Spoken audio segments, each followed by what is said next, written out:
Shabbat Shalom for about an hour or so, everyone. Can you all hear me? Give me a thumbs up. Thumbs up if you can hear me. All right. Yay, Stuart. Thank you for the enthusiastic thumbs up. All right, then our microphone is working well. Okay. Is this mic, again, this mic is also, no, it's not. Okay. Nope. Nope, you do not.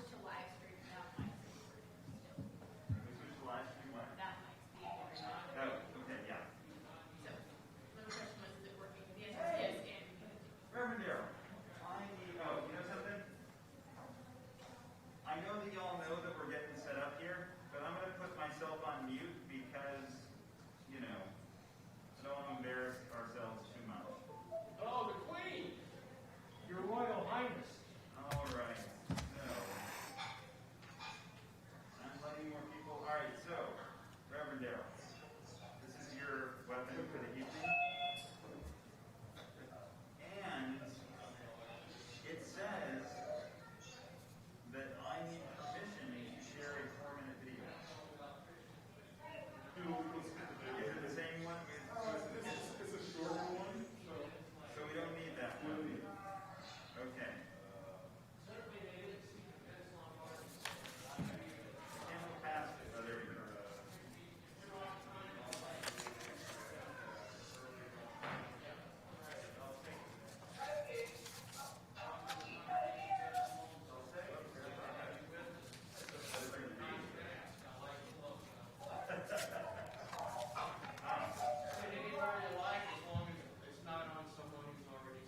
Okay.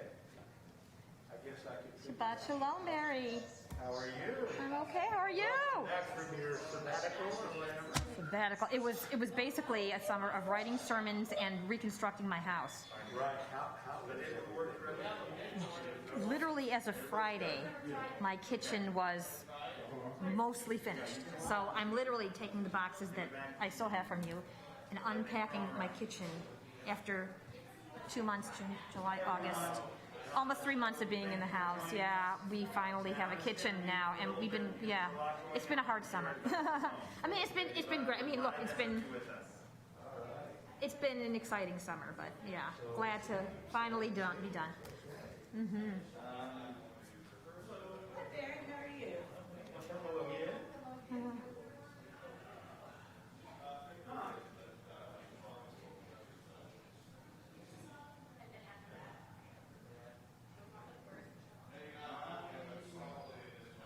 Judy Pelusi is there. Hello, Judy Pelusi.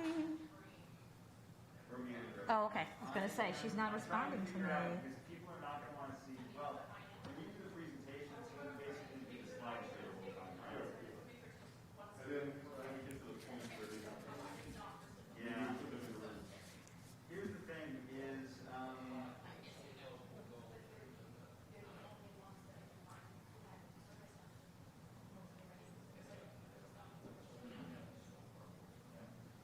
least what I can do in terms of breakout rooms is set up. I'm going to assign. We're going to assign automatically. And that will help me out. That will allow me to do it. So then I can create. And then I can. No, but allow participants to choose, allow participants to return to the main session at any time. Automatically move all assigned participants into breakout rooms. Yes, that I do want.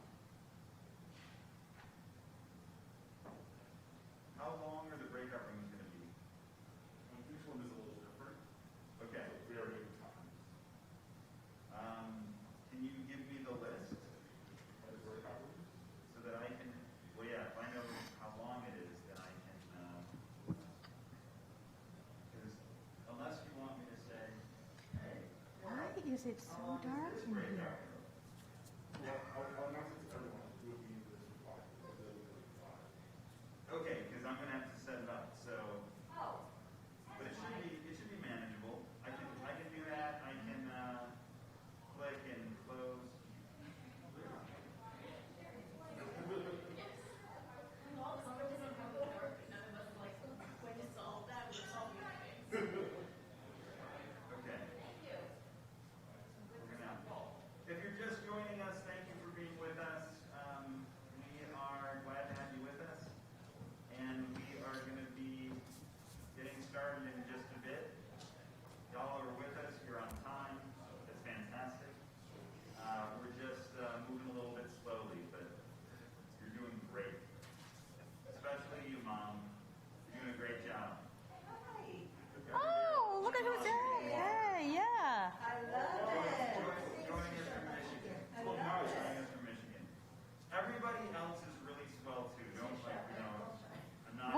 Here's, point oh, now, it's too short.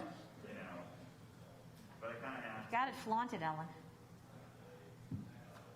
I'm going to go back on mute before I say anything else. Although, Sarah Beth, let me just say, that is the way to do the workshop. Is a nice glass of wine, that's like a two. Two thumbs up, yes. Now that you're out.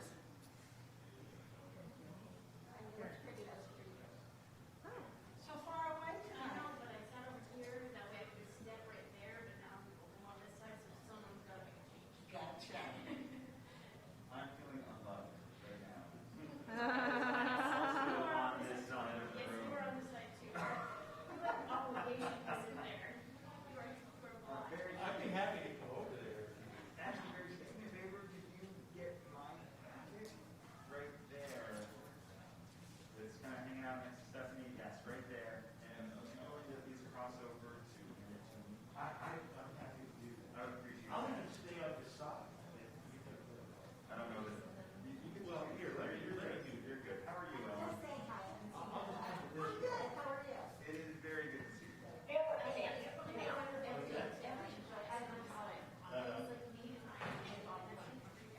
Right? Everybody else. Tonight is going to be really good.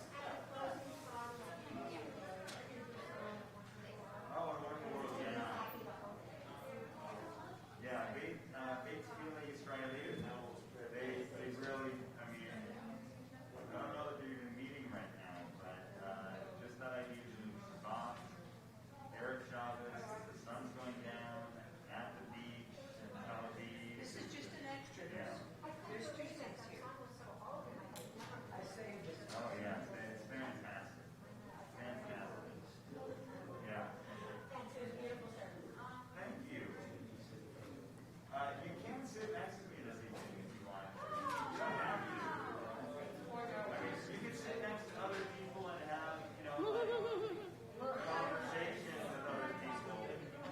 Huh? Oh, Do whatever you want. I'm sorry?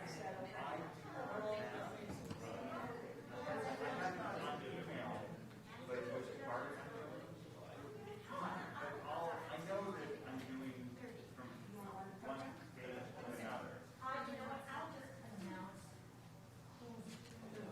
I will come up, I will do whatever you need me to do.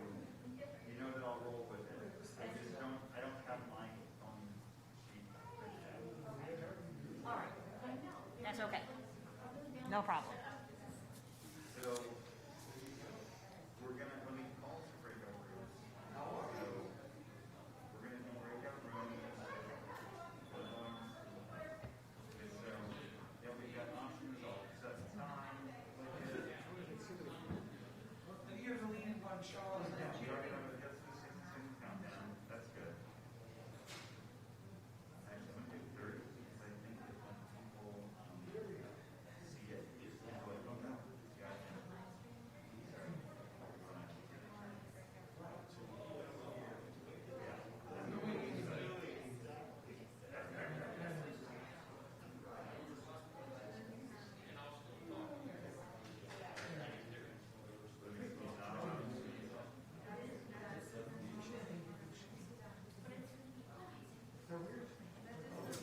How are you, Richard?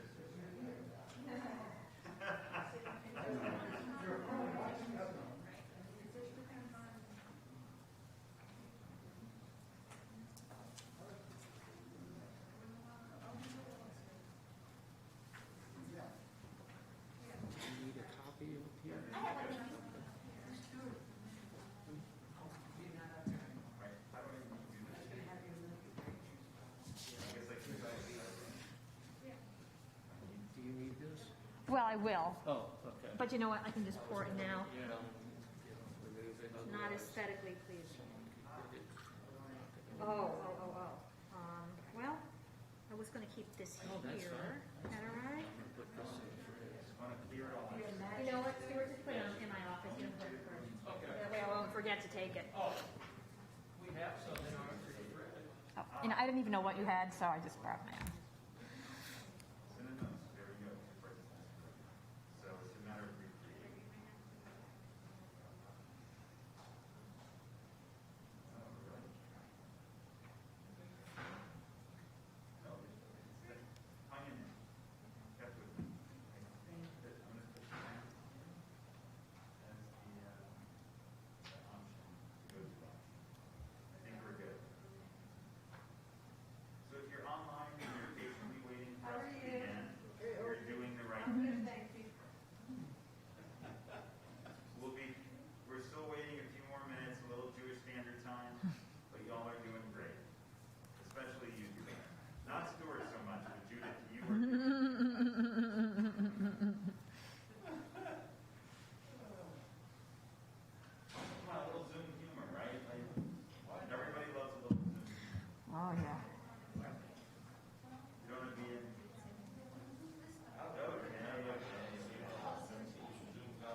Well, I'm waiting for the cue from you because all this technical, yeah.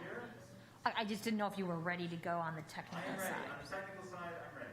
Okay, well then we'll begin. Go ahead. Okay.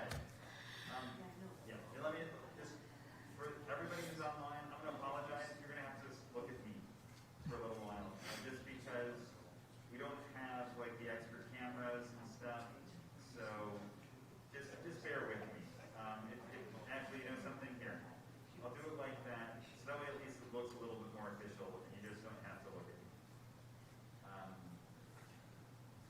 All right. We are going to go ahead and begin. Okay. Well, welcome everyone. Shabbat Shalom for just about another hour or so. It's so good to welcome you back to Beth Shalom, and so good to see what I assume are your smiling faces under those masks.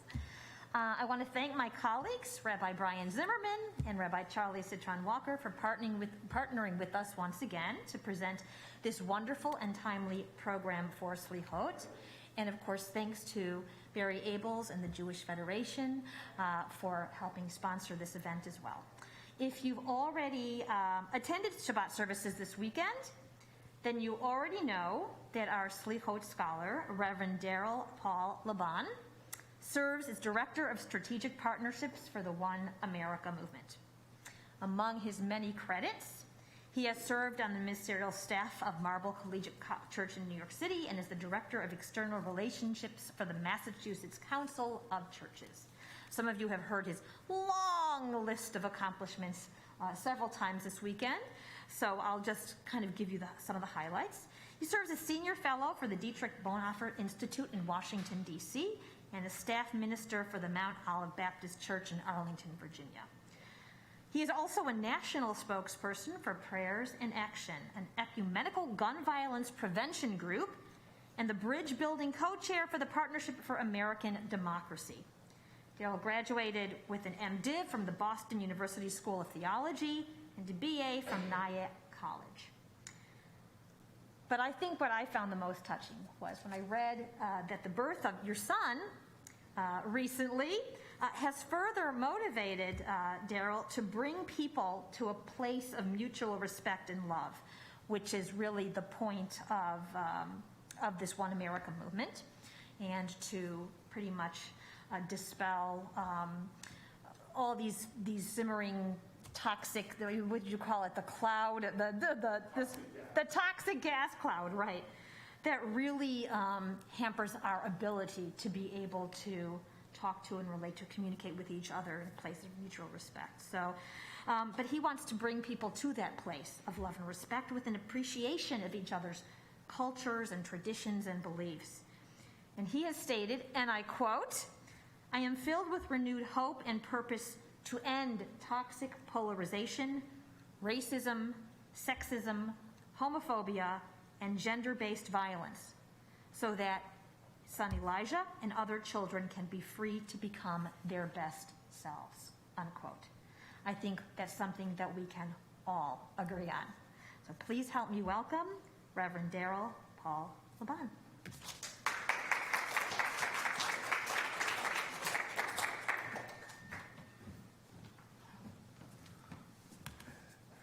Thank you again for your warm welcome and the hospitality you all have shown me over the past couple days, past 24 hours at this point.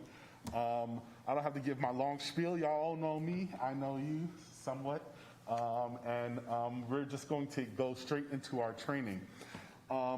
So we spoke a lot about the past couple days, past day rather.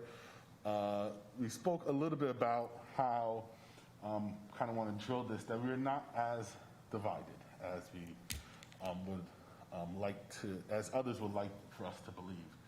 But this is now an activity to put that kind of in practice. So it's going to probably stretch you out of some of your comfort zones, but when engaging with people, you have to be stretched just a little bit, right?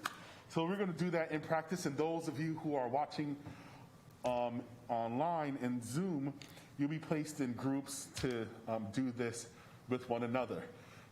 So we did this training called How to Talk to Your Neighbor.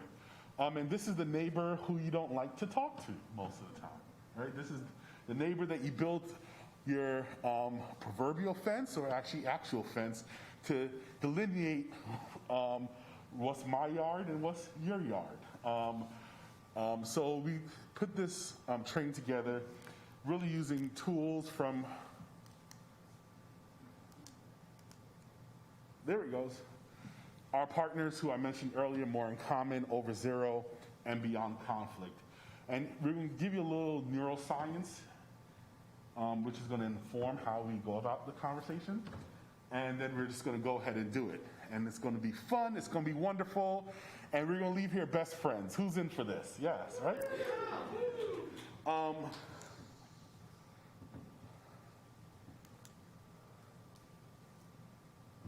I had a video, but y'all saw the video earlier, so no need to do that.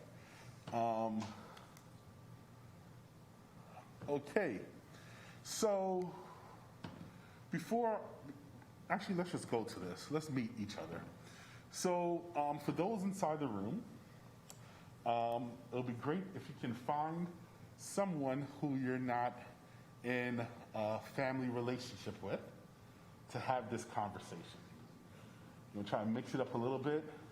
You can still socially distanced, like put your chairs, but you can actually, like, with your permission, can we rearrange chairs here? Yeah, so find a new partner and get to know them. So we're going to spend about 5 minutes in breakout groups. And first we're going to share your name, your favorite ice cream flavor, and what you hope to learn during this training today.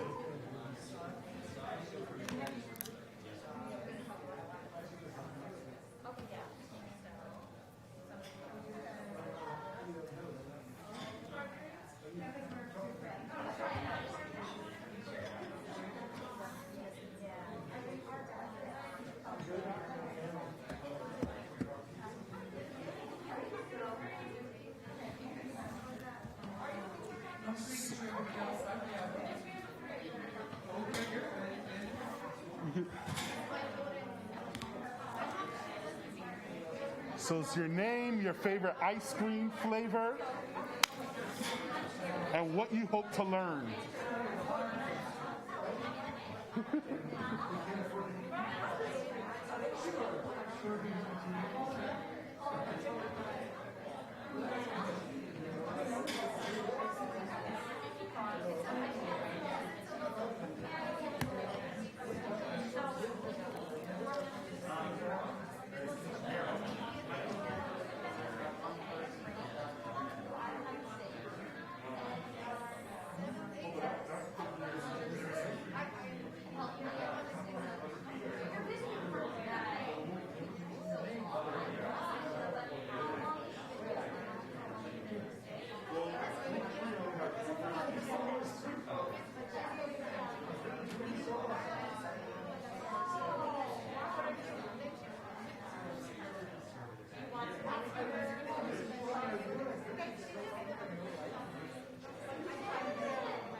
Yeah, perfect.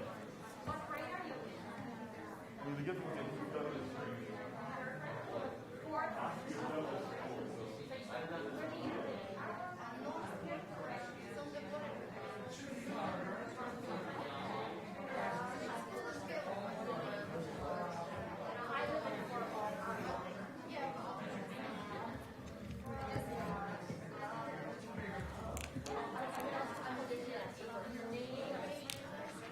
here.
Excuse me?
All right, we're going to come back.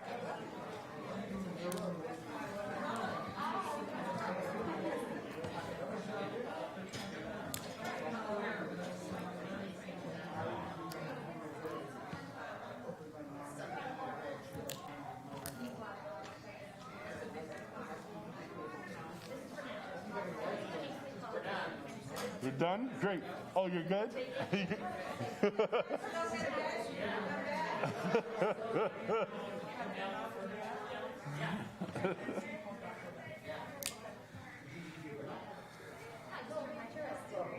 So, we hope that you had a chance to meet someone new or have a longer conversation with someone that you've never had a conversation before. So, let's see. Click, click. Oh, sorry. So the question is, why is it hard to have these kind of conversations? It's really because we are wired to protect ourselves. There are reasons we behave the way we do, and we're kind of wired to be defensive about that. We also find it difficult to have hard conversations because we are social animals, and having these hard conversations risks us being rejected by the larger group. So we kind of feel like if I share this, whatever, how I truly believe about this, I'll be rejected from the larger group. So I'm going to help give you a brief background on a few social science concepts that will help you navigate these difficult conversations a little bit better and will help prepare us for our time. So here goes the big philosophical question of the night. Once this goes forward. There it goes. When you're talking to a Jewish audience, they're always going to say something about it. I got it. No, Stuart, I got it. That should be Are we good now? We should be.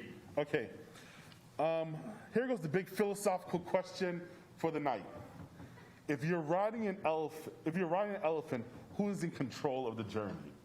Right? So we have this thing called our conscious and our subconscious. And unfortunately, or fortunately, like the elephant, your brain is trying to take you sometimes in a direction that you do not want to go. That's your subconscious level. Your heart rate starts going up when something difficult happens. Your face gets flushed and your palms get a little sweaty. You feel flustered because of what is going on in your subconscious brain. And for these as we talk through some of these, as we have some of these difficult conversations, rather, we have to be mindful of how our subconscious is informing how we're feeling in a particular moment, and actually informs a lot of the responses that we give. So this is kind of an exercise to help us understand what is going on in our subconscious, on the subconscious level, so we can become more conscious of our subconscious, so we can have a better conversation. So, sacred values. Any Dallas Cowboy fans here? All right. Any diehard Texan fans? Any sports fans here? All right. Who's the biggest sports fan? I'll go with you. What's your team? The Rangers. The Rangers.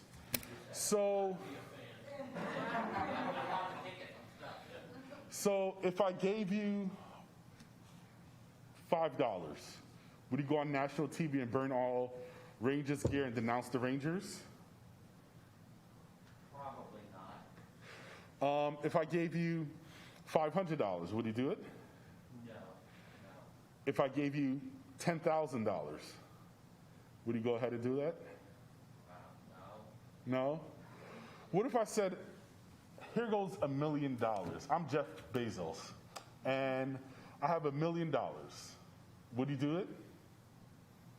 Yeah, probably. Right? Like there's, all right. Now let's do the reverse. Now let's try something else, right? If I gave you $5, would you renounce your Jewish faith? One more, say it again. If I gave you $5, would you renounce your faith? No, of course not. 500. What did I say next? 10,000. No. $1 million. No. $10 billion. But what this is an exercise to show that we all have kind of sacred values, right? For $1 million, for what we stopped at for the Rangers, it was like, yeah, whatever, like 10,000, okay, it ain't gonna be the end of the world.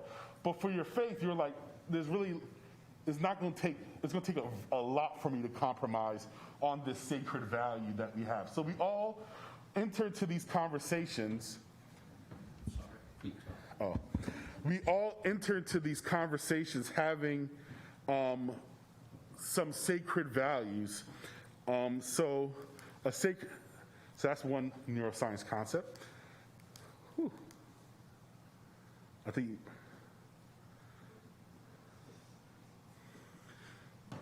So sacred values will sometimes come up in our conversation today. So you may feel yourself feeling emotional if this conversation touches on one of your sacred values. So I want you to give space and time to answer any of these questions. I can take it off? Okay. How's this? Is this better? Oh, okay. So give space and time to answer the question. Respect if your partner really doesn't want to answer a particular question because it may rub up against one of the sacred values. And take a deep breath and notice how this topic will make you feel. The next one up, motive misattribution. So this has, as you all probably are drivers here, because this is Texas, right? So you ever have been driving and someone cuts you off and you think they're doing that just because they're the biggest jerk in the world, right? You say all the swear words that you would not dare say in this moment, right? But if you cut someone off, you're saying, well, I really had to get over to the other side, right? Like, I'm not really a jerk. They were a jerk for cutting me off. But the next time when I cut someone off, I have like a good reason to do such a thing, right? This is what's known as motive misattribution. I act out of love and you act out of hate, right? That's what we sometimes do in these conversations. Ooh, all right. So your partner may say something that bothers you deeply. Remember our tendency to assume others act out of hate. But let's flip that and really try to give our partners the benefit of the doubt and ask clarifying questions about why is it like, oh, you think that? Why do you think that? And I was explaining to someone last night who approached me after, who was having a hard time having conversations with someone that they, I think one of their family members basically disowned them based off political reasons. And I said one way to engage is actually to ask that person just more questions. Ask a clarifying question. And you'll see how the conversation, when I was in seminary, one of my professors told me, questions teach us more than answers, right? So if you keep on asking, it's not about having the right answer, it's about asking the right questions. So just keep on asking clarifying questions, especially if you feel yourself getting defensive a little bit. Backfire effect. So when your deepest convictions are challenged by contradictory evidence, your beliefs get stronger. We naturally do that, you know? I think we see that all the time playing out in our political world, right? That you may say, well, this is what this says, and they just get even stronger and actually believe it, even become more and more entrenched because this is what I believe and there's no shaking me from it. So that may happen in our conversation. So remember, we're not here to convince someone to change their mind on this particular issue. And that is a tough one. I think a lot of times we enter into conversations saying, if I just tell you all the right facts, your eyes are going to become open and you're going to believe what I believe. Or you try to wear the person down or burden them with so much information or sometimes even so many questions that you're just trying to get to that eventual end. But as I was speaking to someone, I think today, I said, at least at the One America movement, our methodology is that we're not trying to make common ground, because sometimes common ground can become pretty fraught. We actually tell people, believe what you want to believe. Just don't kill each other about those beliefs, you know? But it's really like, believe what you want to believe, but also learn how to get understanding on why the person believes what they believe. Because sometimes, if you could get down to the root, to the bottom of why they believe that, you might actually, with just a little empathy, actually understand it and say, it actually makes sense that you believe that way. And it doesn't mean that they're right about it, but at least you can understand. So we try to increase understanding, and this is for you to increase understanding, not to try to change a person, because it's one of the hardest things to do, right? So focus on understanding the person, not convincing them that you are right, and ask to learn, not to trap people up. Or the backfire effect is bound to happen. Okay. I have notes here on this one. Is it this one? Yeah, no, that's the correct one. So we need to be able to work together despite our differences. And that's what this comes down to, right? We all have differences, and we will retain a lot of these differences in the end. But we still need to work together. There's still a country. There's still cities. There's still communities. There's still a synagogue. There's decisions to be made. And we can kind of get trapped into disagreeing with one another, that we can't even move forward on the simpler things of life, right? So we need to be able to work together, and that is why we are doing this tonight. All right. Y'all heard enough of me talking. All right. So we're going to skip that. So we have topics for y'all to choose from. Yeah. So we're going to ask politely, right? We have 3 topics, and this is for you and your partner to discuss. Your first mission of the night is to choose a topic. And the 3 topics that we have is Israel, broadly defined, how you want to approach that. Critical race theory, broadly define how you want to approach that, and immigration. So those are our topics for the night. So we're going to, very light stuff, you know. So 1 second, let me just pull this up.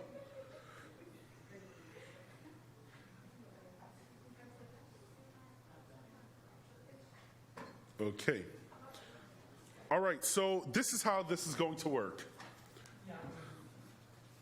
We're first going to establish a starting place. This conversation is going to happen in 3 kind of waves, each with a particular amount of time. So we're going to establish a starting place that we're going to reflect on personal beliefs, and then we're going to get to working with others. So here goes some ground rules, because we need ground rules. What is a conversation without setting expectations and ground rules? Number 1, pause and listen. Just think not to, how do they say it? Listen not to respond, but actually just listen and hear what the person is. Active listening, that's what it's called. Ask to learn, not to respond. Be present. When in doubt, check for understanding. And you could say, like, when you say that word, what do you mean by that word? If you really don't know what they mean by it. So when in doubt, just check for understanding. Look for cues. So if someone is on the verge of tears, asking them 5 million questions after they're on the verge of tears might not be the appropriate time, right? Assume good intent. Speak in first person. So this is important. So you're not speaking on behalf of anybody else but yourself. So use a lot of I words. So I believe this, and I have come to this because of this. So speak in the first person and maintain trust and confidentiality. So this conversation is between both of y'all or 3 of y'all. All we're going to ask at times is, how did the conversation go? You don't have to mention more than that unless you're willing to talk more about it, then that's fine. But maintain trust and confidentiality. So we're going to put you in your breakout groups. And the first question is, for our time, for this first breakout group, and you're going to have 7 minutes in this breakout group, is about your background in the issue. So first you have to establish which of the 3 you're going to do: Israel, critical race theory, or immigration. And then these are your 2 questions. How did you come to care about this issue? And when does this issue come up for you? And that is really how we're going to start this. Hear the person's story. So you have 7 minutes, so get back into your breakout groups. Wait 1 moment. Sorry. Just, if I could, let me just ask, so for everybody online, does everybody know what they're going to be doing once we get you into your breakout room? That sounds good? Everybody's got the 2 questions. I can give a little bit more background. So the first one is, how do you come to care about this issue? So did something happen in your life to lead you to care about this issue? Do you know someone who's impacted by this issue? How do you feel when you first recognize this issue? And next, we want to focus on when this issue comes up for you. How do you feel and think about it? And how does this influence you? So that's the starting ground that we'll be doing. And to respond to the questions in the chat, in terms of defining critical race theory, we'll leave that up to you. Mm-hmm. And if you don't know what it is, then pick one of the other 2 paths. and I will do my best to get the 2 questions written into the chat for reference. We're going to try to start off by just kind of breaking people back up into breakout groups. And I do want to offer also, if any of those 3 do not speak anything to you or whatever, you guys can feel free to pick something else, another topic that is more meaningful to you, right? So I want to leave that open as well. Maybe you don't know enough about critical race theory, or you don't really want to talk about immigration, or you just don't want to talk about Israel in this moment, right? Feel free to find something else. And the idea is not to talk about all of them. Yeah. Just one. Yes. Just one. One is enough. One is enough. All right. So I'm gonna go ahead and do breakout rooms on Zoom, and everybody in person, go and find your partner and have a great conversation. You got 7 minutes.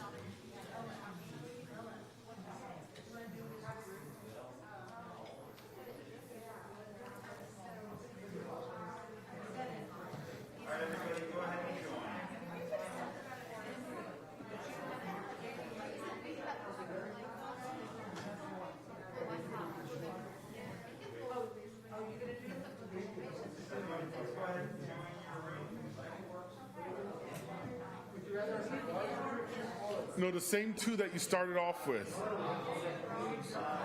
Unless you feel so moved.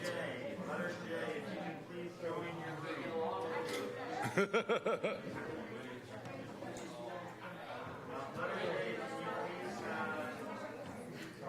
please join the room, letter J.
Oh, I see how you get out.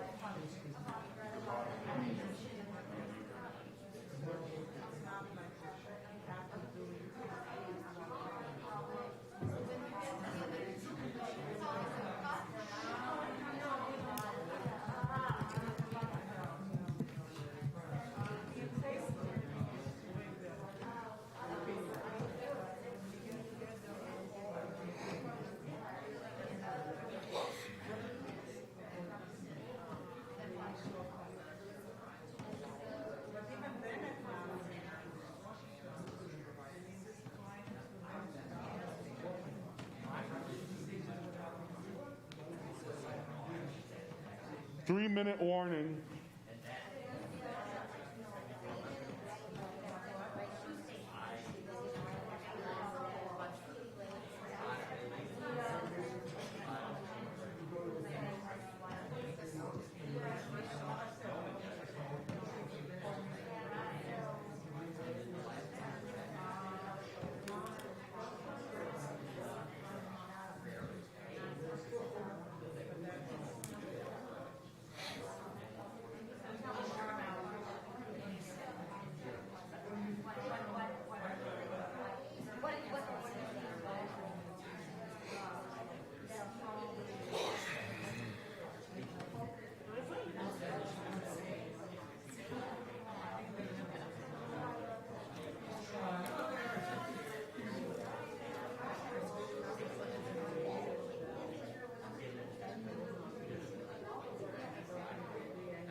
Yeah.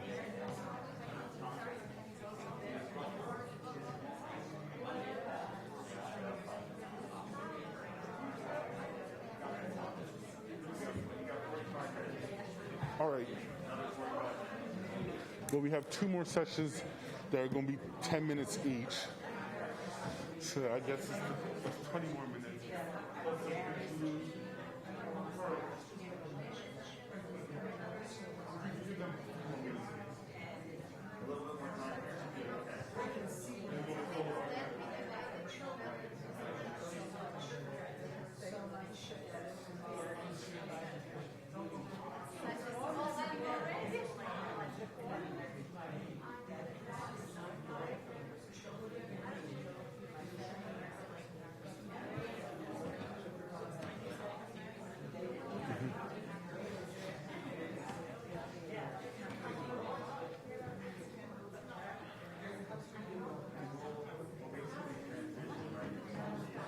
Okay.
All right, we're going to come back together now.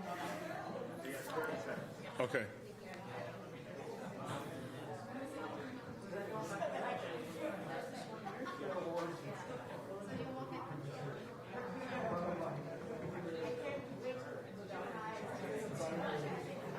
Say your final points as we come back together. That was a little bit more than 7.5 minutes. We gave actually a little bit extra time. You're welcome. We're trying.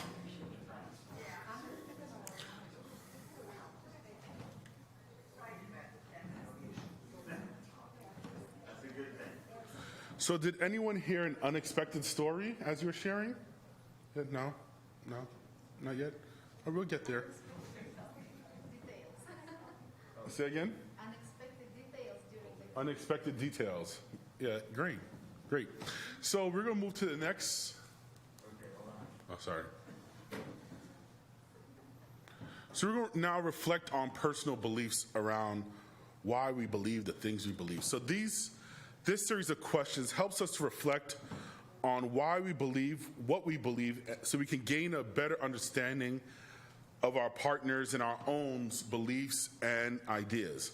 This part of the conversation may feel a little bit more uncomfortable to you if your lived experiences are different from that of your partners. Focus on listening to their experience, pause and take a moment to breathe as you consider your response. So the questions are, has your opinion or feelings about this issue changed over time? You know, has this issue become more or less important to you? What caused that change? Have your opinions about how to approach this issue have changed? Why do you think that is? Do you think differently about this issue than you did before? Like, how has your opinions and feelings changed? Next, we have what has made you doubt or question your beliefs, feelings, or opinions? That's not normally a question we hear a lot. Like, have you had any conversations or relationships that made you question your particular stance? Have you seen any news stories that make you question your stance? Have you had any personal experiences that makes you question your beliefs, feelings, or opinions? And then we're going to ask, what has solidified your beliefs? News stories, conversations, or relationships that reinforce your stance, or any personal experiences that kind of reinforced the stance that you particularly have. And lastly, for this section is, what questions do you have about this issue? What do you wish you had more information about? Do you see any holes in your understanding about this issue? If you could talk to an expert on this issue, what would you ask them? If you disagree with the position or statement that you hear, you can share something you understood about their experiences. So it doesn't have to be combative. It could just, we can figure out where you understood about it. So we're going to give you a little bit more time to do this one because it is 4 questions. My favorite one is what has made you doubt your experiences, because that's the side that you don't hear that much times, right? So, and what has solidified. So we're going to send you back into your rooms. Well, that's how we say it in Zoom. Well, you're all in the same room, but we'll send you back into your small groups. For Zoom, we're going to send you back into your rooms. And for this, we're going to give you about 15 minutes to talk through these questions. And this is going to relate to the topic. Yeah, the first topic, whatever topic that you identified the first time. We're going to have, and we're going to try to keep this screen up. 1.9. And everybody, just so you're aware, whether you're in person or online, I will have the questions up, but I'm going to have to, I'll try to post them as quickly as I can. I'll do the best I can with it. So hang in there with me. We've had a couple new people who have just joined, and so I'm going to try to work them into a Zoom room. If you had additions to your Zoom room, thank you for incorporating them in. And I'm going to try to go ahead and get everybody signed in.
Do they know what they're...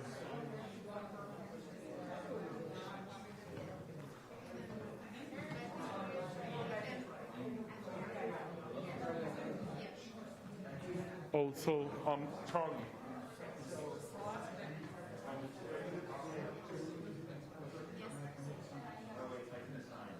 Okay, how hard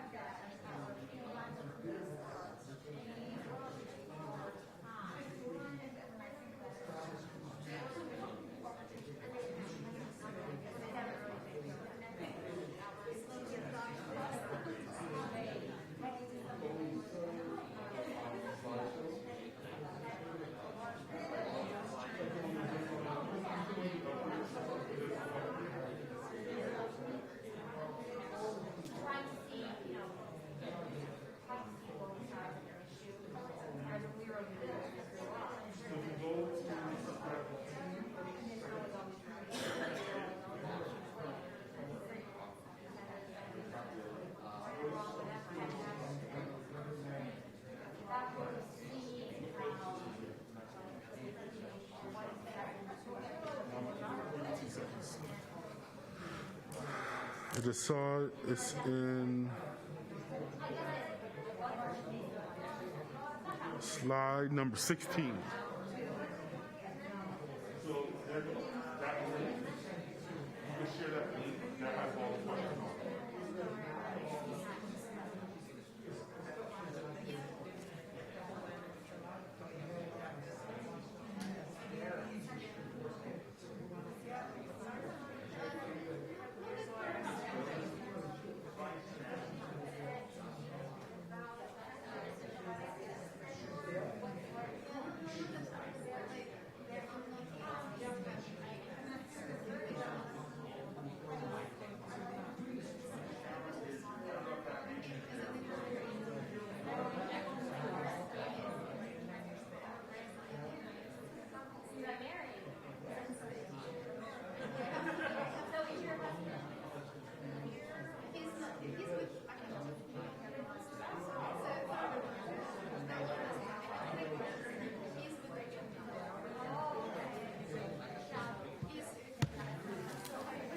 Okay.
Yeah, we can close it.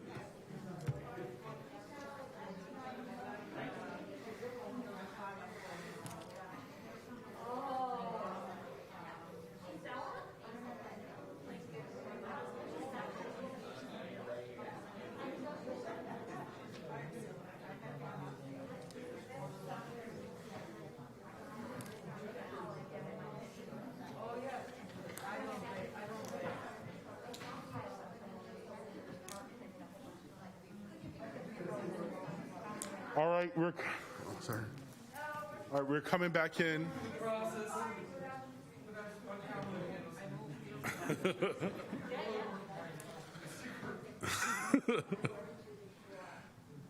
We're coming back in.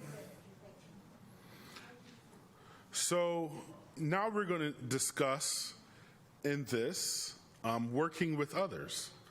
Really, we have an opportunity to continue to talk about, work through, and find solutions to the issues that matter to us throughout our day-to-day lives. We know that as members of a group, sometimes we struggle to share our thoughts, especially if we have different perspectives than the rest of our group. So this part of the conversation is about considering how your beliefs on the issue come up in your conversations with other people. How can we be more productive in our words, actions, and conversations? So our questions as we go into, this is our final time in our huddles, is, oh, sorry, you did it for me. What is your vision for the future when it comes to this issue?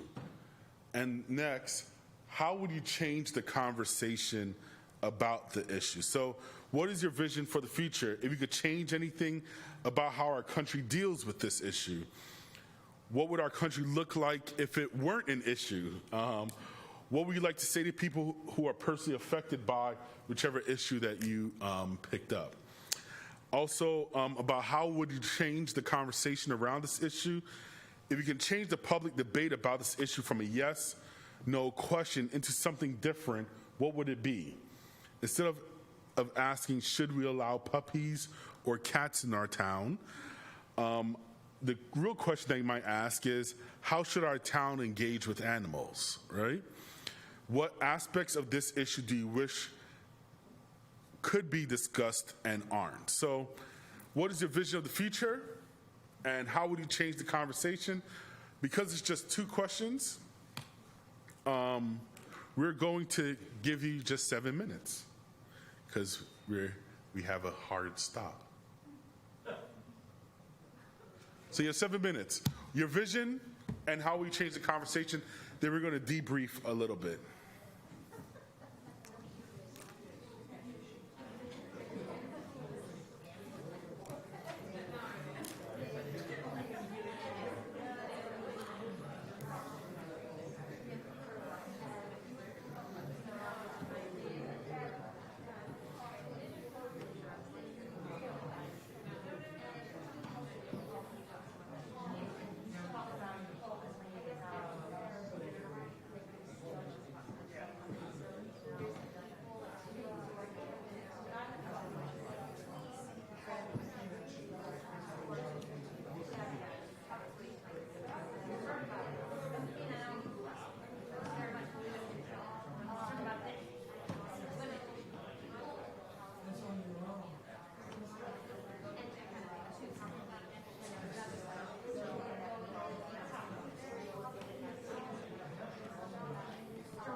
So we'll end it at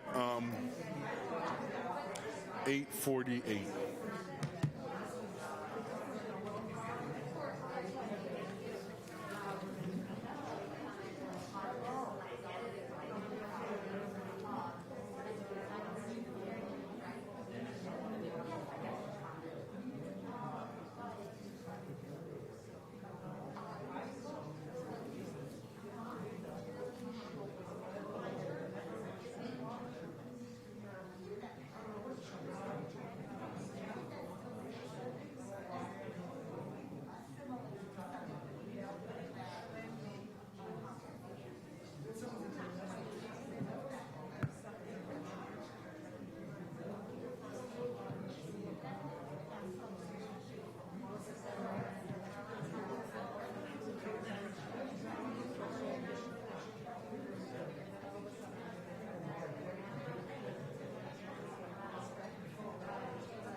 3-minute warning. Oh, you're done? Okay. So 3-minute warning.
All right, welcome back from your breakout rooms and breakout conversations.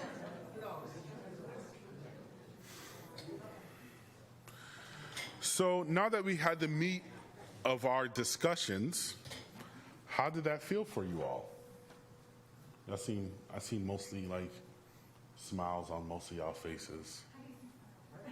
Oh yeah, I can see it in the eyes. I've interpreted eyes now. The general question was one of how did that feel? But if you're online, feel free to put that into the chat. That would be fantastic. What were your comfort levels during this conversation? Feel free to talk back. Scale is 1 to 10. Yeah, 1 through 10. Yeah. Okay, so like 1 is uncomfortable and 10 is uncomfortable? No, 1 is uncomfortable and 10 is comfortable. Yeah. Okay, then 8. 8. Okay.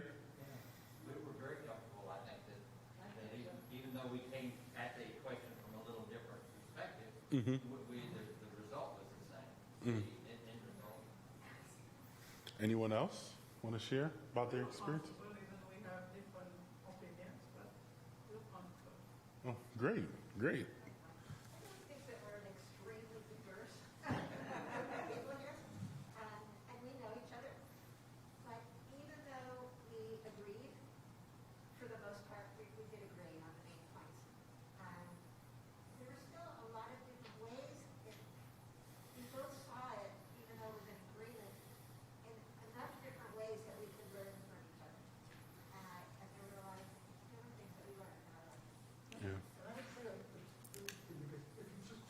dialogue that we had and printed it as a transcript, you might say, oh, those people have a very different opinion, but since we know each other and different sets to different issues, we can put that into perspective, which makes you think that you spoke to other people and didn't judge them by what they were saying in that conversation. Yeah. But got to know them as full people, then maybe you wouldn't take such issue with different. Absolutely, absolutely. Exactly what you said. We started out knowing we liked each other, and that changed the whole conversation. Yeah, absolutely. It's assuming the best intentions of the person and entering into conversations. Actually, this helps out in most interpersonal relationships, not just having difficult conversations, is assuming the best intentions of the person can go a long way in changing the tenor, the tone rather, of the conversation. So here goes. Oh, where's my clicker? Oh, there you go. So reflect on these conversations, but a question that always comes up all the time is, what comes next if you are having this conversation in person with a loved one, primarily with someone that you disagree the most with, right? And a great way to do this is to make a plan to work together on it. Like, because there's a part of it all, and this is really what we try to model at the One America movement. Dialogue only gets us but so far, right? If it's something that you deeply feel about it, then how can we address it? How can we, instead of arguing about it, let's do something about it, right? And that gets complicated if you think the person is doing something extremely harmful. But if you spend time listening and going deeper and do some deep listening, sometimes there is a part of it that you may not be that excited about, but you can work on it. It wouldn't do any harm to anyone to work on that issue with someone. And that sometimes can help bridge some of the divides by just working on the issue together, getting it out of a purely academic kind of experience, and we just argue our facts at one another. Let us work on whatever that topic is in a meaningful way to help someone else other than your own selves. And then you'll see how both of you guys approach it. Like, you realize, hey, we actually enjoy each other. We have some differences here and there, but it changes the whole dynamic of the conversation. Yes, Charlie. There was a comment, you talk about the people that you know and love, Yeah. right? And there's a comment in the chat.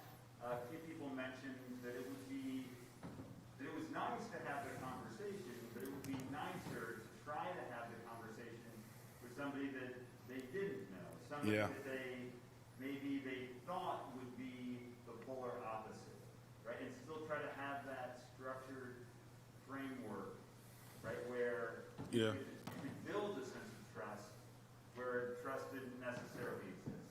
Yeah, absolutely. And I'm glad they asked for that. And it's, well, two things. First is we actually have the capabilities to do that at the One America movement. So, like, I connected with someone in, where do they live? Somewhere Oregon.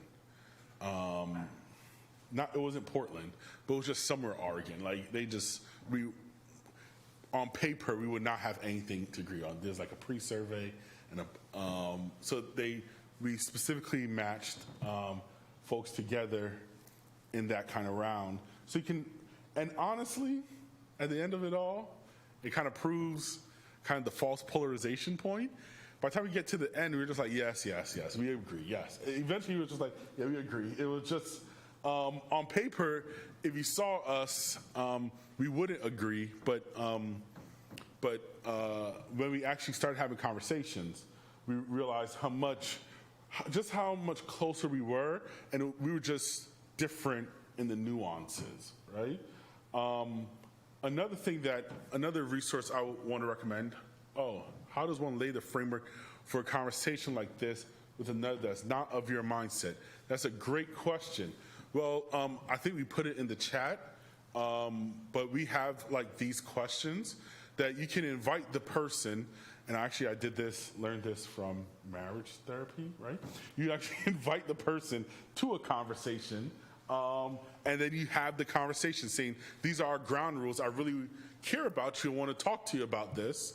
As long as it's not done in a, I think there's a little bit of a kind of voyeuristic kind of appeal to like figure out the other side, right? And not because you really care about the person, but you just want to like argue your point. But if you really care about this person you're in a relationship with, engaging with them and say, here goes some ground rules, or here goes, these are the questions we'll be going through together. What do you think? That can be a good way to help start conversations. And you may not do the whole, like how we did it this evening, but certain questions in there, and honestly, use some of these questions to your advantage, right? Start off a conversation with someone saying, how did you come to care about this so much? It totally changes the dynamic of the conversation. Or start off by saying, where have you, what has led for you to be solidify this, and what causes you to doubt your position? So asking questions like that really gets behind the response. Yes? My feeling, having lived through parts of 8 decades, very little of it, a couple of them. The difference now, I don't know how any of this helps this you become. But when it comes to race, class, and gender orientation, sexual orientation, if the other person's opinion negates your humanity, Yeah. then how do you have a conversation? No matter what they say, if they don't see you as a human being worthy of being on this planet, then how are they going to understand you? I like that. How are they going to understand? Yeah, that's a very good point. So I tell people all the time, I have no interest in having a conversation with someone who's part of the KKK. Like, why? Like, for what? Right? Part of the KKK, sorry. I have no interest in that, right? And the reason for that is because we are kind of at two polar ends, right? And that's not going to be, in my estimation, it could be semi-biased, or maybe I'm not that open-minded, right? But, that's could only be bridged through a serious heart change that I think only the divine can handle, right? I don't know if I can be there, right? However, I think most people are not there, right? So I think when on the scale of race and racism, if we were to put it like there's the 20% on both sides, but there's a big chunk of, 60%, right? Math is not my strong suit. That's how come I'm not a doctor, because me and math didn't get along, right? But, there's 60% there that I'm more willing to work with, right? And engage with folks, right? I think we spend too much time on those 20%, and that is why there's not enough movement. But if we can really focus in on that 60%, then sure. So I think human dignity is important.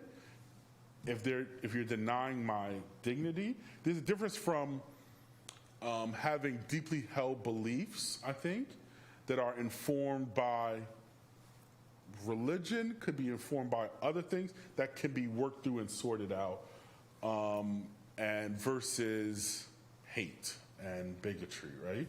So I think you have to make the determination, that's a personal decision, on where you think that is coming from and what is driving that. That's a really helpful answer, and it makes all this seem less Pollyanna. Yeah. Yeah, absolutely. Yeah, yeah.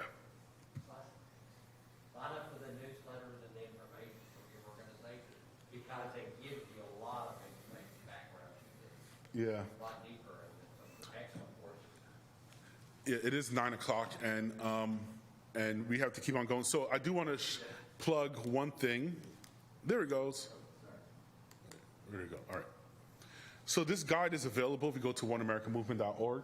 So we have it all prettified for you all. So you can download the guide, use it, as I say, use the questions, as you engage with having difficult conversations with folks.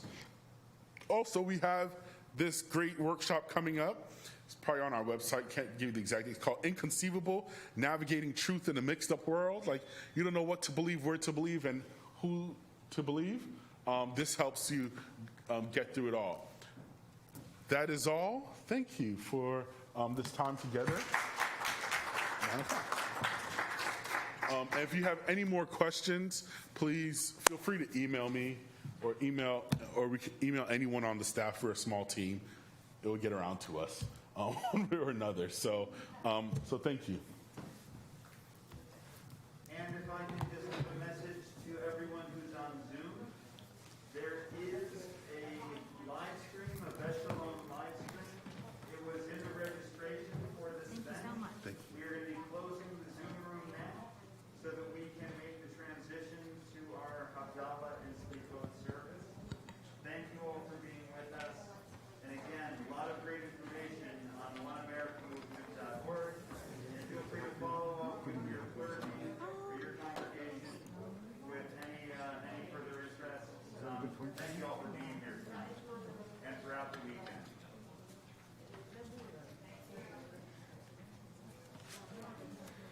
Thank you so much, Reverend, for opening up our minds and hearts a little bit to how we can reach each other a little bit better.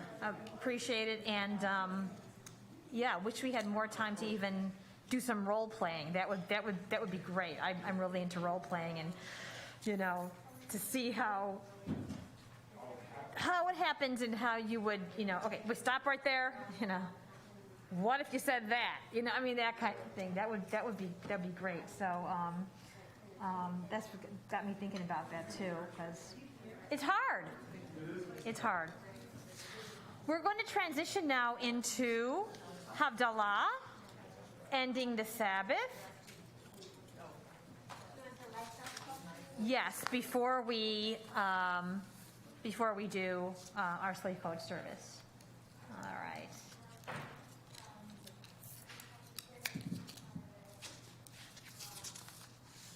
Okay.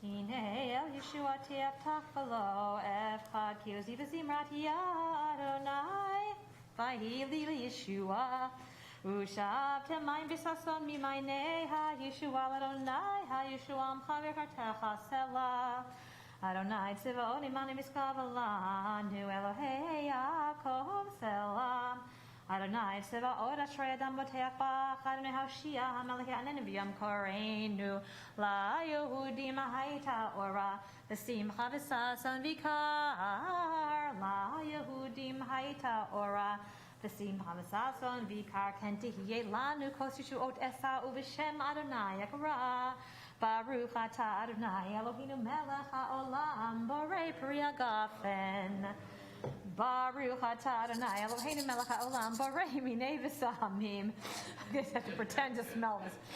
It's not going to work tonight.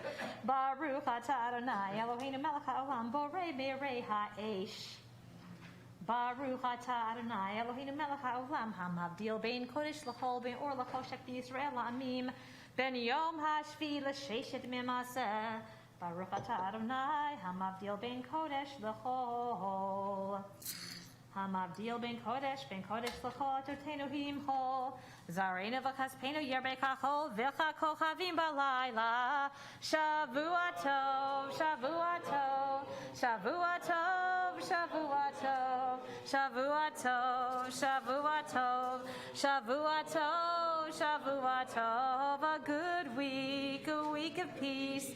May gladness reign and joy increase. A good week, a week of peace. May gladness reign and joy increase. Eliyahu hanavi, Eliyahu hatishbi, Eliyahu, Eliyahu, Eliyahu hagiladi, bimhera v'yameinu yavo eleinu, Mashiach ben ben David, Mashiach ben David, Eliyahu Hanavi, Eliyahu Hatishbi, Eliyahu, Eliyahu, Eliyahu Hagiladi. Good vach, everyone. We transition now to our Selichot service. Selichot, the penitential prayers that we say leading up to, and then included in our Rosh Hashanah services, where again we think about the whole concept of forgiveness and repentance and repair and return to God, to perhaps looking within ourselves as well. During this whole month, we have been saying Psalm 27 every day, which actually is such a beautiful psalm that kind of wish it was part of our daily, yearly part of our service, because it really is beautiful. So before we officially begin the service, I would like to read the psalm for you in English, and then chant just a line or two from it. I think we did Achat Sha'alti Friday night at Beth-El, which is, again, a snippet of the prayer. I'm going to do another rendition of that for you tonight before we start our service. So Psalm 27. Adonai is my light and my help, whom will I fear? Adonai is the strength of my life, who can make me afraid? When evil people draw near to devour my flesh, it is these foes and enemies who stumble and fall. Even if an army rises up against me, my heart will have no fear. Even if a whole war besets me, I will still feel secure. One thing I ask from Adonai, one thing I seek, to dwell in Adonai's house all the days of my life, to gaze upon the beauty of Adonai, to explore Adonai's sanctuary. Adonai will shelter me in a sukkah on an evil day. Adonai will conceal me in the secret shelter of a tent, raise me up safely upon a rock. My head is high above my enemies around me. I sacrifice in Adonai's tent to the blasts of trumpets, singing and chanting a hymn to Adonai. Adonai Shema, hear my voice when I call. Have mercy on me and respond. You seek my heart seeks you. I seek your presence. Do not hide your face from me. Do not turn your servant away in anger. You have always been my help, so do not abandon me. Do not forsake me, my God, my saving one. Even if my father and my mother abandon me, Adonai would gather me in. Teach me your ways, Adonai. Guide me on a straight and level path because of my watchful enemies. Do not hand me over to my foes. Ignore the false witnesses and unjust accusers who rise up against me, breathing violence. I believe I will yet see Adonai's goodness in the land of life. Hope in Adonai. Be strong inside and let your heart be brave. Yes, yes, hope in Adonai. The translation was by Rabbi Simcha Weintraub. We focus on this line. Achat sha'alti, one thing I ask of Adonai, only that do I seek. To live in the house of Adonai all the days of my life, to gaze upon the beauty of Adonai and to frequent God's temple. Achat sha'alti me'ed Adonai. Achat sha'alti otav vakesh.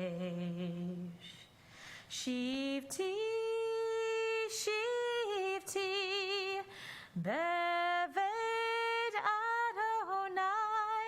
Shivti, shivti, kol yemei chayai.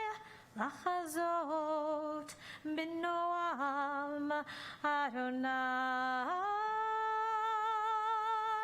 Ulevaker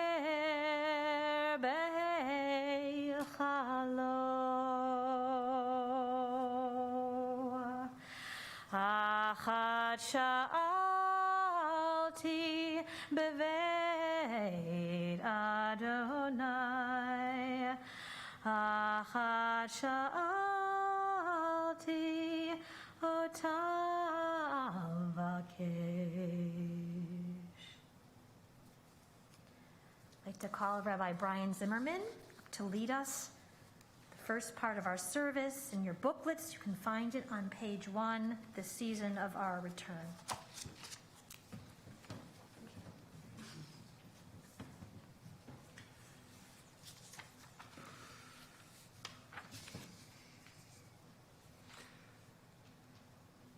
Let's read every other paragraph responsively. This is the season of return, of returning to ourselves and our people, of returning to our God and returning to our calling. This is the season of quiet. Quieting the mind to hear the voice, of quieting the heart to hear the soul, of quieting self to make space for the Ein Sof.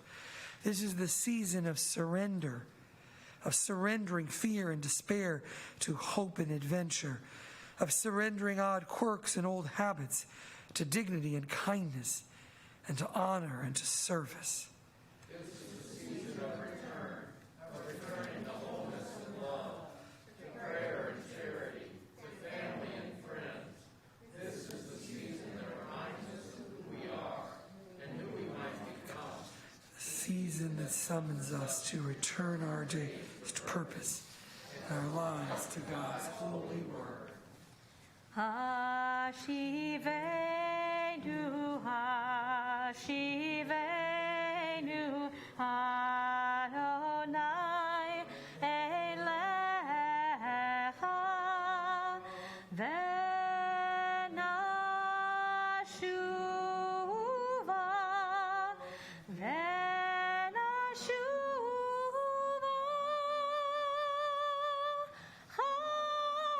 Chadesh, Chadesh, Yameinu Kekedem.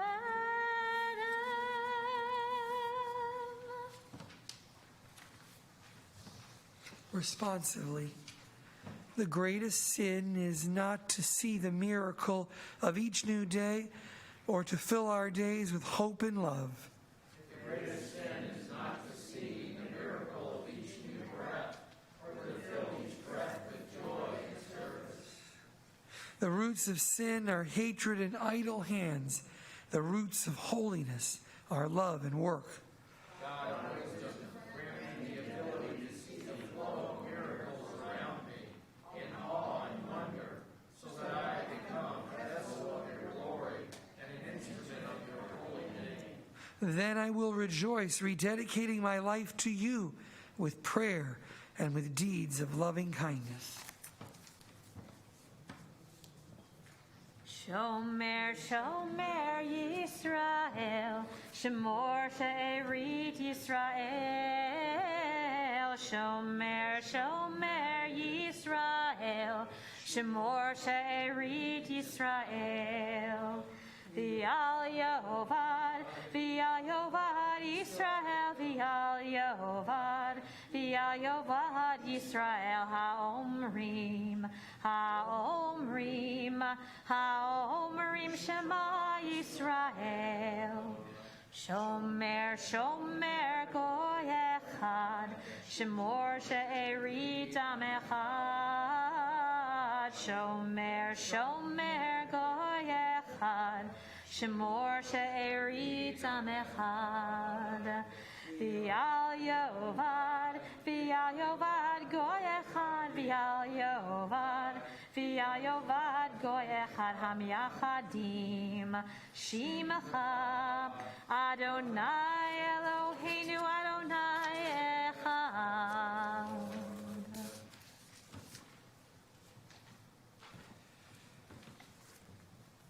Holy One, God of my heart, what is it that you ask of me in my joy and wonder? What is it that you ask of me in my grief and pain?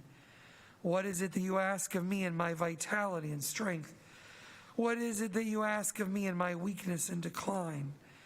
Ancient One, grant me the will and the desire, the spirit and the purpose to serve you with love, to ask for your guidance, to seek your help, to do your will, to learn your Torah, to act with righteousness, to live with humility, to rejoice in all your gifts.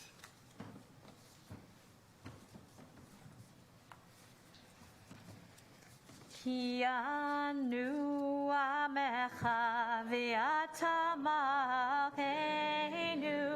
anu vanecha v'ata avinu, anu nachalatecha v'ata goraleinu, anu tzonecha v'ata roeinu, anu karmecha v'ata notereinu, anu rayatecha v'ata dodeinu.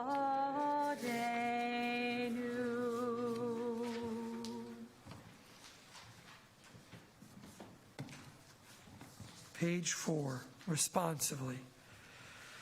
Daughter of man, son of woman, children of compassion and sacred secrets, your wounds are deep, your loss is crushing. Knife on flesh, hammer on bone, burning your heart and searing your eyes. Why do you invite them back to chastise your days and torture your nights? Why do you love these old wounds, holding them so dear? Son of celebration, daughter of ecstasy, cast off your doubts, banish your fears, exile the pain of time beyond your reach. There is beauty in your past, wonder in your future, and holiness in each new moment of life.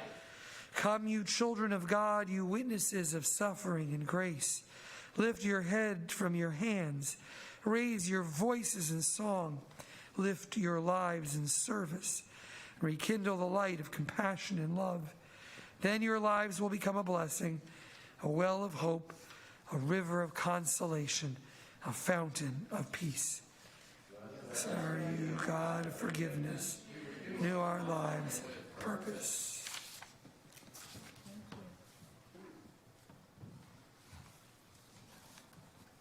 Continue on page 5.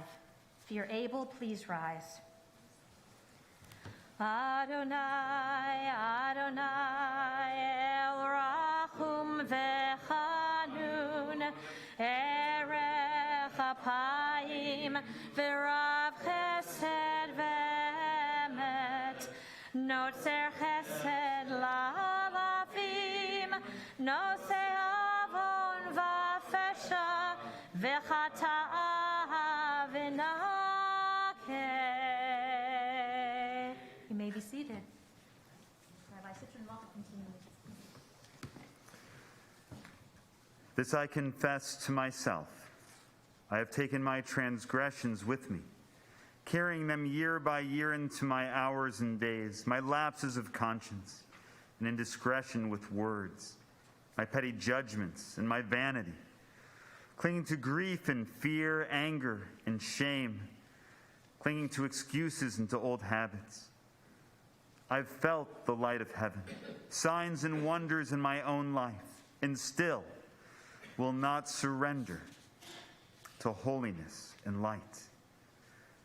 O God of redemption, with your loving and guiding hand, repentance in prayer is easy. Repentance inside, leaving my faults and offenses behind, is a struggle. In your wisdom, you have given me this choice: to live today as I lived yesterday, or to set my life free, to love you, to love your people, and to love myself. God of forgiveness, help me to leave my transgressions behind, to hear your voice, to accept your guidance, and to see the miracles in each new day together. Blessed are you, God of justice and mercy. You set your people on the road to Teshuvah. Hashivenu, Hashivenu, Adonai Elecha, Venashuva,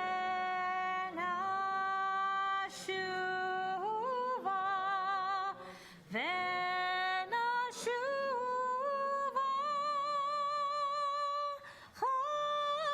Chodesh, Chodesh, Yameinu Kikedem.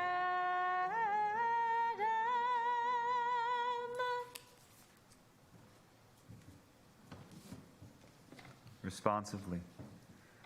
God who made Abraham and Sarah, Moses and Miriam, God who made scholars and leaders, the wise and the heroic, what is my place and my purpose? What is your will for this person who stands ready in awe of your radiance and light? God whose voice echoes through time. His blessings flow through our lives. What is my role and my requirement? How shall I serve your glorious and holy name? This is my longing and my desire, to do your will in humility and love, to hear and to teach, to see and to bless, to hold and to honor, to witness and to wonder. God of generations, source of holiness and purpose, reveal the mystery of my life, open the gates of my heart, and fill the well of my being with vigor and delight. Then my life will stand in tribute to divine justice and mercy, to the wonder of creation, to the honor and dedication of our people. Blessed is the one source of truth, who reveals meaning and purpose in our daily lives. Shema Kolenu, Adonai Eloheinu, Husferachem Aleinu, V'kaber berachamim uvratzon et tefillatenu.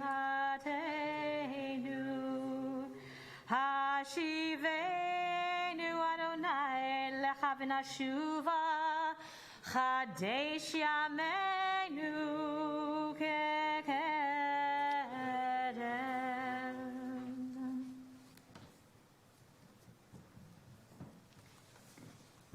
Renew our days as in the past.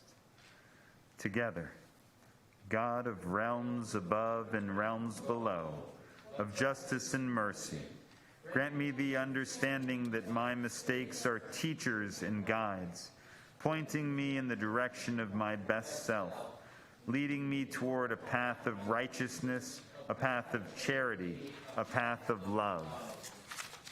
Redeemer of Israel, bless my mistakes with the power to teach. Remove the potential for harm. Give me the strength and wisdom to amend my ways, to seek forgiveness and live by my ideals, guided by your word. Blessed are you who reveals the path of righteousness. O God, our God and God of our ancestors, grant that our prayers may reach you. Do not be deaf to our pleas, for we are not so arrogant and stiff-necked as to say before you that we are perfect and have not sinned. Rather do we confess, we have gone astray, we have sinned, we have transgressed. You are able, please rise.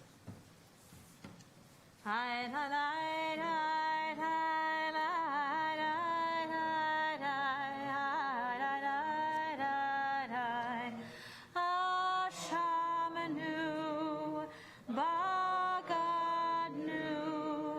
Gazalnu, Dibarnu Dofi,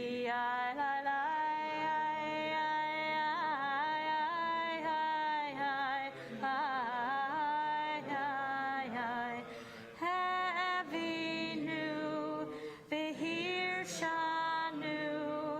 Zadnu, Hamasnu,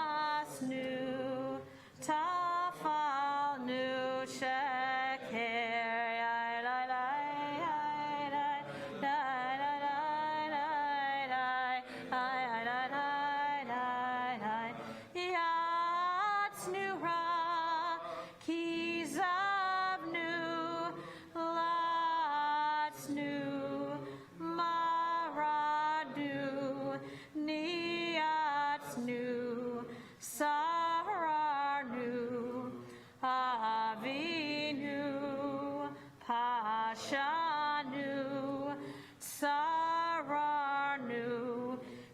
Shinu Oref,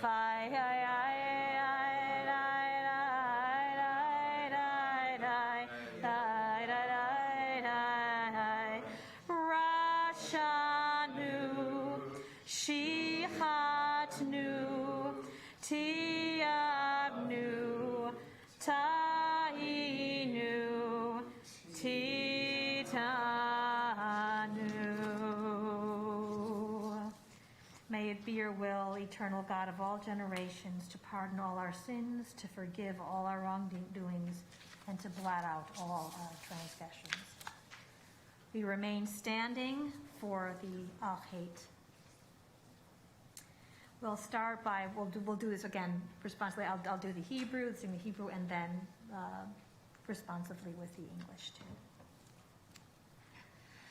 Alchet shechatanu lifanecha be'ones uvratzon. For the sin we have committed against you under duress or by choice. V'alchet shechatanu lifanecha bizadon uvishgaga. For the sin we have committed against you intentionally and unintentionally. Alchet shechatanu lifanecha bagalui uvasater. For the sin we have committed against you publicly and privately. V'alchet shechatanu lifanecha behar hor halev. For the sin we have committed against you by evil thoughts. Alchet shechatanu lifanecha bechozek yad. For the sin we have committed against you by the abuse of power. V'alchet shechatanu lifanecha bilshon hara. For the sin we have committed against you by slander. Alchet v'al kulam elo Salihot. Selach lanu mechalanu kapelanu achet shechatanu lifanecha. For the sin we have committed against you by passing judgment without knowledge of the facts or for distorting facts to fit our theories. V'alchet shechatanu lifanecha. For the sin we have committed against you by using the sins of others to excuse our own, and for denying responsibility for our own misfortune. Alchet shechatanu lifanecha. For the sin we have committed against you by turning a deaf ear to the cry of the oppressed and remaining silent or indifferent. V'alchet shechatanu lifanecha. And for the sin we have committed against you by failing to honor those made in the image of God, and for all the evil means we employ to accomplish good ends. Alchet shechatanu lifanecha. For the sin we have committed against you by using others as a means to gratify our desires and as stepping stones to further our ambitions. V'alchet shechatanu lifanecha. For the sin we have committed against you by neglecting our heritage of learning and not living the values of our tradition. V'al kulam elo Salihot. Selach lanu mechalanu kapelanu.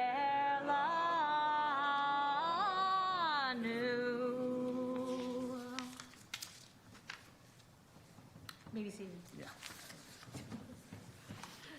For a moment. For the sins I've committed against myself, and for the sins I've committed against others, I offer a new heart. For the sins I've committed against my family, and for the sins I've committed against my friends, I offer new understanding. For the sins I've committed against children, and for the sins I've committed against adults, I offer new restraint. For the sins I've committed against men, and for the sins I've committed against women, and for the sins I've committed against those who are non-binary, I offer new vision.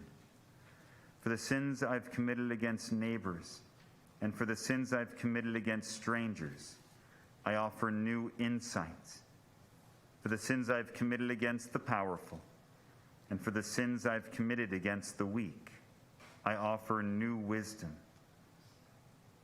for the sins I've committed against nations, and for the sins I've committed against peoples, I offer a new voice. Together, God of generations, source of forgiveness and grace, for the sins that I remember and for the sins that I've forgotten, I offer myself in humble service to you, your word, and your holy name. Once again, if you are able, please rise for Avinu Malkeinu. Bottom of page 11. Avinu Malkeinu, Chaneinu Vaneinu.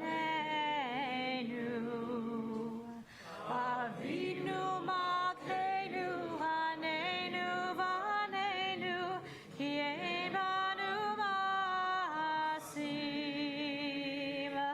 Aseh imanu, Tzedakah v'chesed, Aseh imanu, Tzedakah v'chesed, V'hoshi'enu. Avinu Malkeinu, Chaneinu, Chaneinu, Chaneinu. Avinu Malkeinu, Chaneinu, Chaneinu, Ki ein banu maasim, Aseh imanu, Tzedakah v'chesed, Aseh imanu, Tzedakah v'chesed, V'hoshi'enu.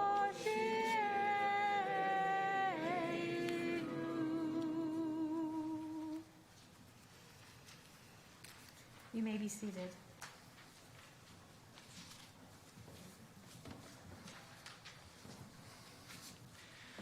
Responsively on page 12, at the gates of repentance you will be asked, are you ready to enter? Are you ready to live a life of tshuva? Gates of repentance surround my heart. Unlock my fear, God of old, so I may enter the well of love, wonder. At the gates of charity you will be asked, are you ready to enter? Are you ready to live a life of tzedakah? Gates of charity surround my deeds. Unlock my fortitude, source and shelter, so I may enter the well of healing, righteousness, and strength. At the gates of devotion you will be asked, are you ready to enter? Are you ready to live a life of tefillah? Gates of devotion surround my spirit, my faith, Rock of Israel, so I enter the well and rejoicing.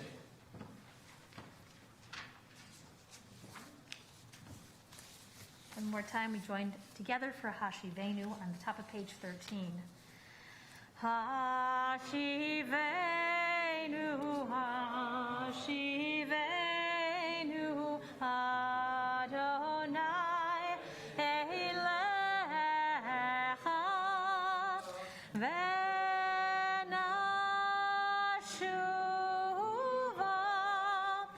Hadesh,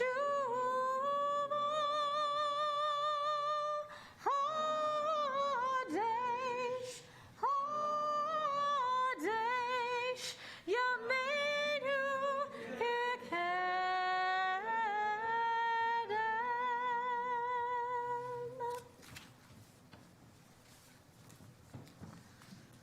This is the ceiling.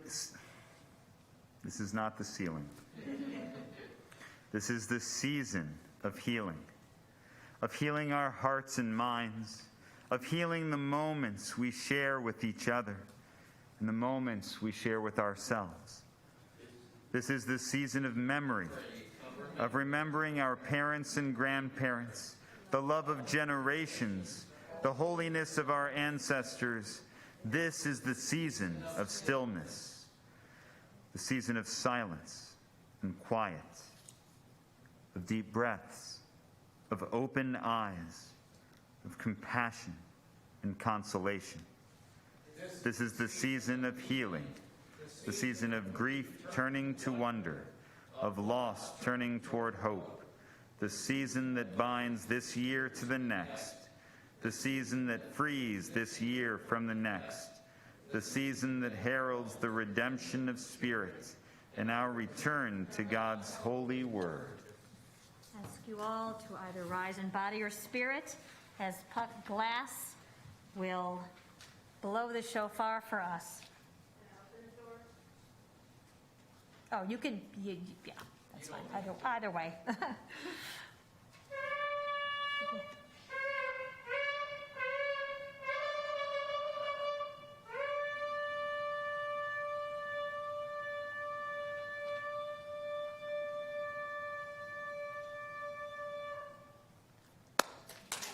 Mazel tov, yay! And what a wonderful Tekiah Gedolah, Shehechianu moment. Yes, absolutely. Thank you so much. Wow, Puck, you're hired. And thank you all for joining us tonight at basically at the kickoff to our High Holy season. Again, thank you to Rabbi Zimmerman, to Rabbi Charlie Citron-Walker. Oh, gosh. Reverend Daryl, thank you so much for being here. And Barry Abels, thank you again for representing the Federation. For all of you who have participated, who stayed till the very end, thank you very much. Wishing you all a Shana Tova, Tikatevu, a sweet year, and hopefully, God willing, a healthy one. I guess you always say next year in Jerusalem. I say next year without masks, God willing. Shavua Tov. One announcement. Thank you to Sisterhood. They put together grab-and-go bags. Everyone, please take a grab-and-go bag, and thank you to our Sisterhood for putting them together. Once again. Thank you, thank you. Yes, and there's New Year's calendars. Help yourself, too. Please take a calendar and a grab-and-go bag.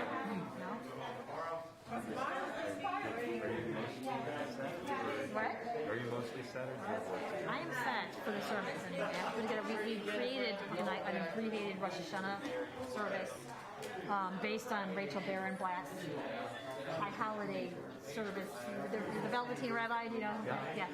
So we did a PowerPoint that she, allowed us to use for last year. We turned that into a service booklet. So it goes more, and so it's been a huge labor of love. So I have a lot of work to do on that, to gather all my notes in from the Moxor, put them in there. But basically, at least the sermons are okay. So yeah, we are. I've got to finish up. I'm almost done with my slides, and once I finish up the slides, then I can. Yeah, I'm almost there. We decided to do Mincha and Nila online on Zoom too. Yeah. It's been a pleasure. It's been a pleasure. Now can I keep your cell phone? All right. Yeah. They got an email somewhere, but that's all right. And if something does happen with Tarrant County, please know that you've got 3 more clergy that is very, very interested. What's happening with Tarrant County? I guess it's a possible partnership. Can I say? Oh. Yeah. So we may be out here.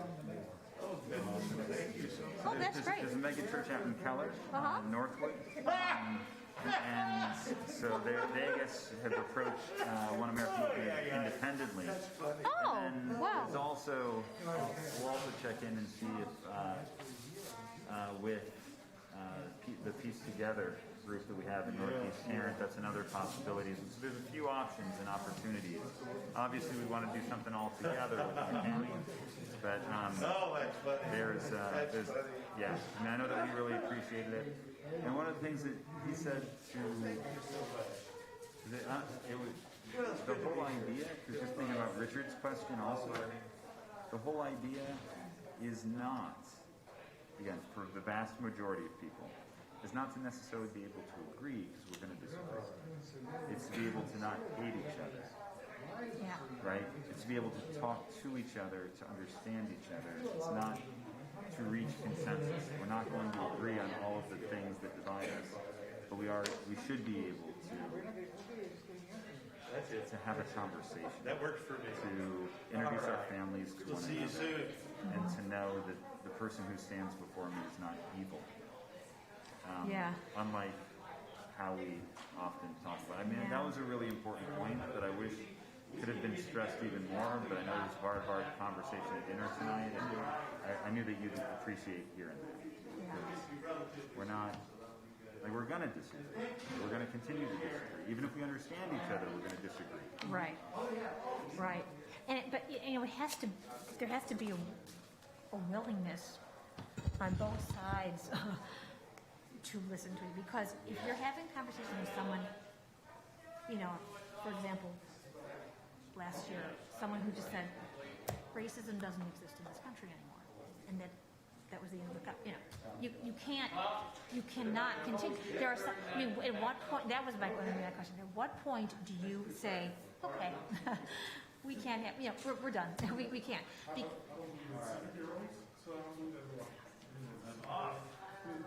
Off we go. Yeah.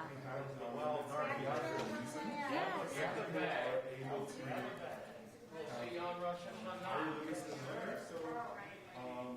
Yeah, I think there are some. I realize that there's some things that something really bad to I can't change that. Right. And changed by me. That took too long to get there. This one conversation is not going to change. Right. Just providing my perspective. Yeah. My thoughts, irrespective of their beliefs. Yeah. Trust me, there's no one to handle with us. Right. Yeah. On the hospitality side of it, you all set? I'm all set. You're all set to back to the hotel tonight? Get to the airport tomorrow? If you need anything, please. Just call. All right. Thank you so much. Okay. Thank you. Where to sit? Back in the kitchen? Oh, this is mine, so Oh, I'm just this is going to yours. take it home. Okay, very good. Watch your step, please. Whose microphone is this? Is this our microphone? Well, it was Okay. when I got here, so. All righty.